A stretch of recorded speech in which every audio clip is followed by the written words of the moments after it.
Fala pessoal, estamos aqui com a galera da GPEC, o Luiz e o Thiago. Eles têm um serviço, eles têm um trabalho muito peculiar, onde eles conseguem estar ajudando os nossos construtores, ajudando vocês aí, quando existe uma situação adversa, existe algum tipo de problema a ser resolvido e um problema que às vezes acaba inviabilizando ali aquela obra financiada. A gente está falando agora sobre o financiamento exclusivo da Caixa.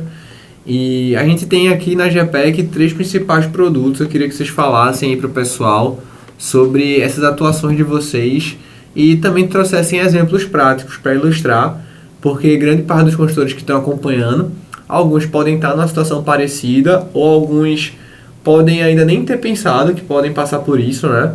Mas se acontecer, pelo menos eles sabem a quem recorrer. Então, por onde é que a gente pode começar? Qual o primeiro produto aí da GPEC? Então, e aí pessoal, sou o Luiz, estou aqui com o Thiago. A gente vai falar um pouco das 3 principais dores dos construtores, principalmente aqueles que estão iniciando agora nesse universo das construções financiadas, né?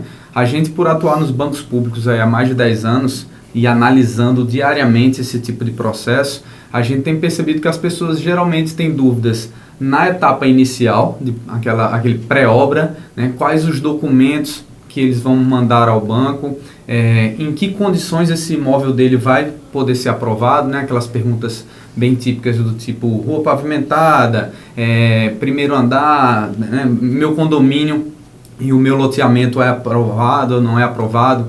Então, toda essa etapa aí a gente consegue fazer um acompanhamento, Diego, para aquelas pessoas que têm de fato dificuldade, principalmente no preenchimento da PCI. É um orçamento paramétrico, mas muita gente na hora de desenvolver esse trabalho tem dificuldades, tem receio de enviar esse documento para o banco, demorar, ser reprovado, perder tempo, e tudo isso a gente sabe que o cliente que está lá aguardando do outro lado, ele fica ansioso, aguardando todo esse processo, então ele não quer, muitas vezes, arriscar fazer toda essa documentação e todo esse trâmite de forma errada e acaba entrando em contato com a gente para que a gente possa auxiliar de alguma maneira, pegando na mão mesmo, tentando fazer do zero.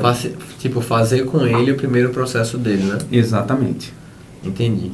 Segundo ponto aí. Segundo passo, Diego, a gente consegue se aprofundar em algumas consultorias, a gente chama de consultorias particulares. É aquele construtor que tem uma condição muito específica, um imóvel, por exemplo, essa semana a gente fez de um cliente que tem um imóvel de 3 milhões, então o custo por metro quadrado fica muito elevado, ou então ele tem a intenção de zerar a entrada e não sabe como colocar isso dentro da planilha e até mesmo defender tecnicamente os argumentos dele. Então, a gente sabe que, por exemplo, a gente vai ter aí um custo de metro quadrado num padrão alto, na faixa de R$ 2.500, e a gente consegue, às vezes, aprovar um imóvel com R$ 5.000 o metro quadrado, o dobro, né? E isso tudo com base em técnica, a gente conseguindo justificar esses valores para o banco, para que o banco aceite essa nossa justificativa. Né? Isso é bem importante, eu venho até trazendo essa consideração para os construtores, porque é muito comum, né? A gente vive num mercado hoje, principalmente na internet, de pessoas que acham que sabem, ou pelo menos dizem que sabem, como se soubessem, fosse a verdade absoluta para as pessoas, e as pessoas não vão atrás e ficam simplesmente repetindo. Do tipo, a Caixa só aprova até R$ 2.800 o metro quadrado, não adianta, não tem como zerar a entrada, e por aí vai. E, na verdade, o que eu consegui observar com vocês aqui é, se você apresenta um cronograma físico-financeiro, uma PCI, de maneira simplória, você vai ter uma análise simplória, uma análise de mercado. Exatamente. Se você traz uma PCI com um cronograma ali elaborado e fundamentado, você vai ter uma análise de maneira distinta. Então, teve outro caso até do Gabriel lá do Rio Grande do Norte, que eu comentei contigo, ele aprovou em 3.200 para o Rio Grande do Norte. Né? Esse caso aí lá em São Paulo, 5.000. Então, assim, a questão é, o pessoal quer fazer um negócio de qualquer jeito, um negócio meia boca, e quer ter uma análise a quem? E isso aí gera uma incongruência, né? Exatamente, Diego, porque é o seguinte, essas atividades práticas para o engenheiro credenciado são atividades de rotina. Então, ela vem demanda. Se você não conseguir despertar os conceitos, os fundamentos que tem por trás de um CUB, por trás de uma NBR 12721, por trás de qualquer outra informação que realmente é relevante para aquela proposta de construção, ele também não vai olhar com esses olhos. E aí, não olhando com esses olhos... Ele só olha, pô, é mais uma. Exatamente, pode ter uma análise, como você disse, aquém do que deveria ser feito. E aí a gente costuma dizer que desenvolveu uma tese para que a gente possa já enviar essa nossa justificativa, essa nossa tese, na proposta. Para que o engenheiro, na hora que ele olhar assim, R$5.000 por metro quadrado, nem a pau. Então, quando ele olhar um pouquinho mais abaixo da documentação, vai ter lá toda uma justificativa, muitas vezes acompanhada de cotações, apresentando... E que muitas vezes, até para o cara contestar isso aí, dá mais trabalho. O cara olha assim e faz, caraca, é melhor aprovar logo isso aí, né? É onde entra o nosso terceiro e último serviço, né, do pilar que a gente desenvolveu, que é a defesa técnica. Exatamente nesse momento em que, por exemplo, muita gente conseguiu já o mais difícil para muitos, é conseguir a obra, conseguir o cliente, mas aí, nesse momento que ele mandou a proposta, fez a avaliação e recebeu a negativa da garantia. É importante deixar claro para a galera, você aprovou o crédito, você foi lá, buscou a contratação, né, deu entrada, pagou o boleto da engenharia e nesse momento pode ter dois tipos de laudo. Isso. Né, o laudo RAI, que é um laudo de conformidade, ou seja, está tudo ok, vamos assinar, vai-se embora. Ou um laudo de pendência, um laudo PEPT. E aí a gente precisa alertar para a galera também, porque se esse laudo ele for negado pela segunda vez, ele vai ter que estar... Inviabilizada a proposta. Vai estar inviabilizado e vai ter que fazer uma contestação lá na GIAB, é isso?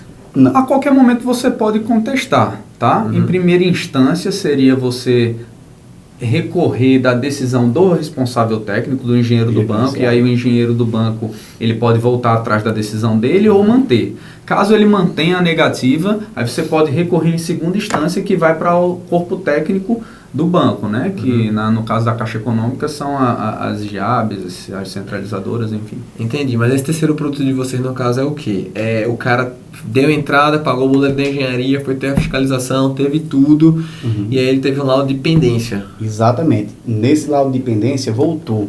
E aí a gente estruturou em três pilares principais. Uma defesa bem apropriada, né? E tecnicamente ao nível do engenheiro credenciado olhar assim, eita, peraí, eu tenho que rever realmente esse meu julgamento. Então a gente deixou sustentado em 3 pilares, que seria um técnico, um operacional e um financeiro. O operacional, a gente vai fazer uma análise da documentação relacionada que ele colocou como pendência, se realmente está apropriado ou é exigido para aquela proposta. Então a gente faz um direcionamento, orienta o construtor que está na primeira, segunda, terceira obra, mas teve a primeira negativa, e assim a gente consegue fazer um êxito para ele. Em alguns casos ele consegue fazer a defesa nesses três pilares. O segundo dele iria para a parte técnica. O que é a parte técnica? Toda a avaliação que é feita para banco, ela é feita por meio de regressão linear. Isso é uma avaliação, um engenheiro credenciado que submete a fazer atividade para ele, tem que fazer um curso após a universidade, e ele vai desenvolver o valor do imóvel por meio de uma equação de regressão. Essa defesa em relação ao valor, Diego, é porque muitos construtores... eles têm a sua, às vezes aprova o laudo, né, que vem como pendência, mas você tem uma expectativa de valor que ela não é atendida. Então, às vezes a pessoa nos procura e fala assim, pô, eu comprei o terreno por 300 mil, mas vale 400 hoje. Isso. A minha construção, minha PCI, eu coloquei lá, tá abaixo do CUB e o cara ainda avaliou abaixo.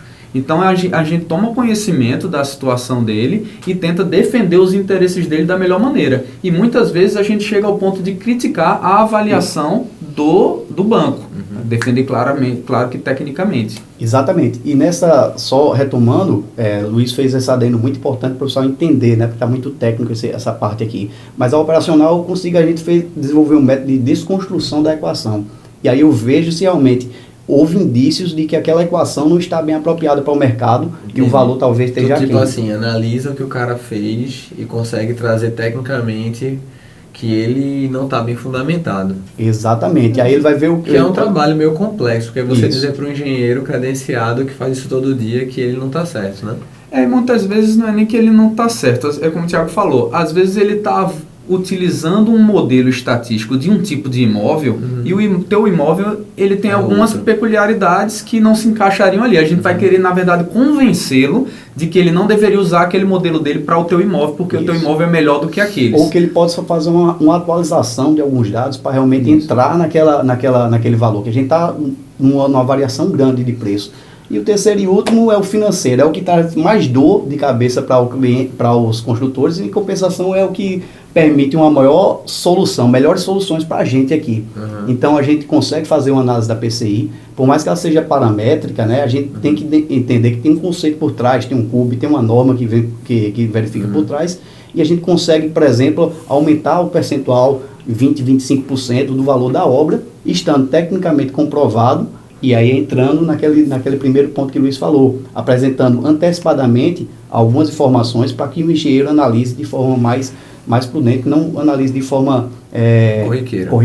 Então, basicamente, a gente consegue atender o construtor lá no pré-obra, o cara que já toma a decisão de querer ajuda desde o início. A gente consegue ajudar aqueles que têm caso específico durante o processo e aqueles que tentam fazer sozinho, tem dificuldades, o laudo vem negado, a gente ainda consegue lá aos 45 do segundo tempo pegar na mão do cara e tentar ainda recuperar aquela negativa. Eu acho isso importante, essa questão da GPEC, porque o trabalho que vocês fazem vai além de simplesmente fazer por eles. Vocês fazem com os caras, vocês fazem com eles. Então isso é uma coisa importante, porque nada adianta você pagar por uma consultoria e depois você incidir de novo no mesmo erro. Você está tornando os caras simplesmente escravos de vocês e tipo assim, o cara nunca vai ter autonomia. Então no momento que o cara está pagando, beleza, mas ele não está pagando só para resolver o problema dele, ele está pagando para aprender, para não errar de novo, é o que é mais valioso no final das contas. E traz mais alguns casos aí, assim, práticos, situações que vocês já viram acontecer. Uma que foi legal, tu falou, aumentar o preço do metro quadrado é uma coisa que o pessoal olha muito. Mas traz alguns casos assim, o avaliador buscou e o metro quadrado não foi. O que é que vocês viram? O que vocês veem muito na prática? Tem algumas situações, Diego. A gente tem que lembrar que o banco ele vai fazer algumas análises. Primeiro ele vai analisar o seu terreno, tá? Então tem muita gente que tem dúvida em relação à infraestrutura onde esse terreno está inserido. Então, se a rua é pavimentada só até a esquina, vai ser aprovado, não vai, força, se sumidouro é permitido, não tem abastecimento de água, poço permite, não permite, meu projeto, quanto é que é o afastamento. Então, assim, existe tudo isso vai ser analisado pelo engenheiro do banco, então tudo isso pode e deve ser antecipado, inclusive antes mesmo de você comprar o seu terreno. Se você puder ter um auxílio de alguém que possa fazer essa análise antes de você firmar esse contrato de compra e venda do terreno, é muito interessante. Além disso, as expectativas de valores, como o Thiago explicou. Então, muitas vezes a pessoa discorda do valor que o banco apresentou, então a gente pode tentar fazer a defesa disso. A parte das negativas também é muito recorrente, então a gente está sempre acompanhando. E você falou uma questão muito interessante que eu bato muito nessa tecla. A nossa relação com os construtores se inicia geralmente por um WhatsApp, né? Você muitas vezes encaminha para a gente procura atender com todo carinho, por entender que essa pessoa está de fato ansiosa, né? Muitas vezes está decepcionada, está com um compromisso firmado com outra pessoa, então já envolve um terceiro, uma quarta, uma família ali. E como você falou, Diego, a gente não está aqui interessado em ganhar uma grana, né? Porque a gente está com um propósito muito maior do que isso, de proporcionar qualidade de vida para as pessoas. A gente entende que tem uma família lá na ponta, então a gente tenta abraçar esse construtor da melhor maneira possível. Quando a gente consegue fechar algum tipo de consultoria, o objetivo é sempre esse. A gente tem que ter no mínimo uma reunião de Zoom. Essa reunião geralmente dura 1 hora ou mais, para que a gente possa, mesmo que a gente desenvolva alguma técnica, alguma tese ou preenchimento de PCI, a gente termina com essa reunião para que a gente apresente para ele tudo que a gente fez. O objetivo é que ele precise da gente uma única vez e não precise mais. Isso para a gente, inclusive para a minha casa financiada, para ele, é extremamente importante, senão ele vai ficar dependente da gente. Isso a gente não vai dar conta. Imagina se eu tivesse que atender todos os construtores da plataforma, não seria humanamente possível. Exato. Então é isso, pessoal. Para você que é um construtor parceiro nosso, tem lá o link da GPEC, fala com os caras, já marca a sua consultoria, seja para resolver seu pepino de início de obra, caso você tenha insegurança, seja você que quer aumentar ali o metro quadrado da sua obra, você tem um cliente, você tem um investidor, você está fazendo no seu próprio nome e você quer saber se consegue até explorar essa área, eu acho que vale muito a pena, tipo assim, o cara que está querendo incorporar, poxa, eu estou querendo incorporar, eu vou construir para mim, eu tenho uma margem boa, deixa eu ver o que esses caras conseguem trazer, né? Deixa eu ver o que eles podem me oferecer de diferente que eu não conheço, só daí já vale a pena, até porque eu já penso, eu vou pagar X mil para os caras, mas eles vão botar mais dinheiro na minha obra. Estou conversando agora com um construtor essa semana, que é uma situação como essa, crédito aprovado de 800 mil, e eu falei para ele, a gente consegue subir claramente sair para 1 milhão e você zerar a entrada do teu cliente. Se você não tiver a necessidade de zerar, vai melhorar a tua margem de lucro, ou seja, o cara vai conseguir 200 mil reais a mais na obra, numa consultoria que a gente faz rapidamente, em 2, 3 dias, cobra um valor aí que, né, que vale muito a pena, simbólico. Aí voltou para a família lá, né? Os 200 mil que o cara ia ter que desembolsar, provavelmente lá, ia deixar ele numa situação de uma reserva zerada, né? E agora, provavelmente, ele tem uma segunda opção. A gente dá opções para o cliente, né, para a pessoa que vai morar, e decidir, peraí, eu vou ficar com dinheiro de reserva ou vou colocar dentro do financiamento? Qual seria a melhor opção para mim? E o terceiro ponto é, você que tem um laudo negado, eu já vi muito isso acontecer, eu sempre falo com os caras, tive um laudo, o que é que eu faço? Eu digo, olha, não inventa de querer fazer. Chama os caras da GPEC, porque eles vivem de fazer isso o tempo inteiro. Então, assim, coloca na ponta do lápis. Sei lá, eu nunca fiz um laudo de negativa, vou ter que me defender. Eu vou gastar 2 mil reais, um exemplo, eu vou perder uma semana para fazer uma coisa que eu não sei fazer e muito provavelmente pode dar errado. Ou é melhor pagar para uma pessoa e deleguei aquilo e vou concentrar meus esforços no que eu sei realmente eu sou bom, captar cliente, fechar obra, fazer minhas coisas acontecerem. Porque é sempre uma escolha. Se eu queimo uma semana da minha vida para fazer algo que eu não sei que ainda pode dar errado, eu tenho que entender que eu vou deixar de ganhar muito mais. Né? Colocar tudo a perder. A partir do momento que você leva a segunda negativa, ou você espera 6 meses o laudo vencer, ou você vai ter que mudar de terreno, porque a ordem de serviço vai estar vinculada àquela matrícula e não consegue mais. E assume o pepino, né? Você é adulto. Você não adianta chegar para o cliente e falar, olha, eu errei o laudo, eu errei. Quem vai pagar é você. Ele não tem obrigação de nada. Quem tem obrigação é você. Assume. É assim a vida e ganha em outras coisas, ganha mais na frente. Agora é reduzir os problemas, né? Até porque se você perder aquele cliente, aí que vai ser muito mais prejudicial para a sua carreira. Então é isso, pessoal. Um abraço. Valeu!